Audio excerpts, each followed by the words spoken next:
Lorsqu'on va amener Jésus à la croix, on va lui mettre une couronne en forme d'épine sur sa tête. Ensuite, on va prendre Jésus, on va le faire à côté. Et on va prendre le cadavre de Jésus, on va l'amener dans une grotte. Dans l'ancien temps, il n'y avait pas de cimetière. Dans l'ancien, c'était que quand tu meurs, on te mettait dans une grotte. Et arrivé là-bas, la Bible déclare ceci. On va prendre Jésus, on va le mettre dans une grotte. Et la Bible déclare que le premier jour, rien ne s'est passé. Mais la Bible dit qu'il y avait des femmes qui partaient toujours au tombeau de Jésus. Ce que les hommes ne peuvent pas faire, les femmes peuvent le faire. Le problème, c'est parce que dans l'église, on a tellement minimisé la présence des femmes et l'importance d'une femme dans une église.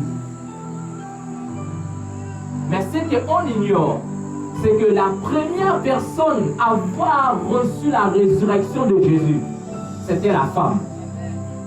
La femme est la première personne à avoir reçu le Jésus glorieux. Là où l'homme ne peut pas voir, la femme peut voir. Là où l'homme ne peut pas agir, la femme peut agir.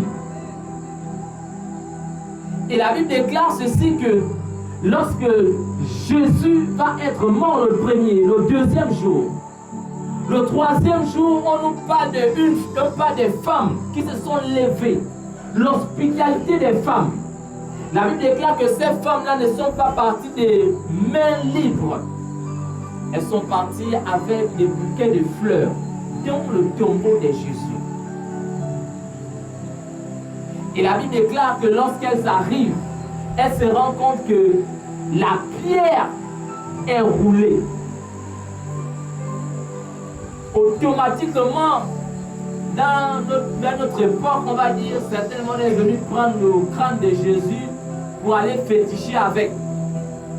Si un bon matin on enterre ton parent, demain matin tu viens, tu te rends compte que non, on a déterré ton parent, la première réaction c'est qu'on est venu prendre son corps.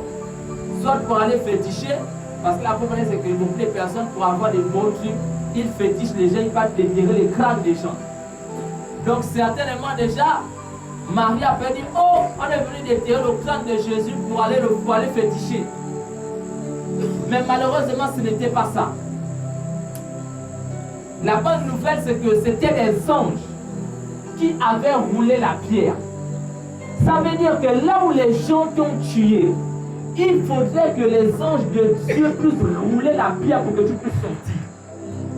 Le problème avec vous et moi, c'est parce que les hommes nous ont trop tués, mais nous voulons nous-mêmes rouler la pierre.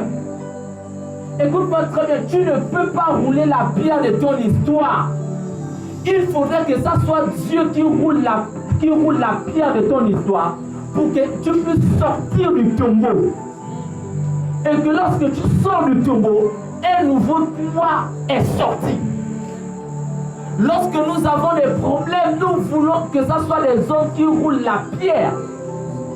Écoute-moi très bien, toutes les fois où ce sera un homme qui va faire en sorte que tu sortes des situations, l'homme va toujours se vanter dans ta vie.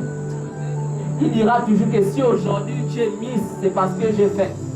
Si aujourd'hui tu es président, c'est parce que j'ai fait. Si aujourd'hui tu es docteur, c'est parce que j'ai fait. Mais si c'est Jésus qui fait, Jésus ne va jamais dire que si aujourd'hui tu es ministre, c'est parce qu'il a eu à faire. Et la Bible déclare que lorsque les anges ont roulé la pierre, la Bible déclare que le Jésus glorieux est sorti. Il faudrait que dans ta vie, il y a une partie de ta vie qui est dans une grotte. Il y a une partie de ta vie qui est dans une grotte auquel Dieu doit rouler la pierre pour qu'il puisse te faire sortir de là. La Bible déclare qu'il y avait un homme que l'on appelait Lazare. C'était l'ami de Jésus. La Bible déclare que Lazare était mort depuis 4 jours et son corps sentait. Ils ont pris le corps de Lazare, ils ont mis le corps de Lazare dans une grotte. Les gens ne savaient pas que l'action de Jésus pour venir faire sortir de Lazare de la grotte, c'était de lui-même qu'il s'agissait. De la même manière que Jésus est venu, il a dit à Lazare, Lazare, sors. Il fallait aussi que ça soit aussi ainsi pour ces Jésus-là. La Bible déclare que Lazare est mort depuis 4 jours, son corps sort. Jésus arrive, on dit à Jésus, ton ami Lazare est mort.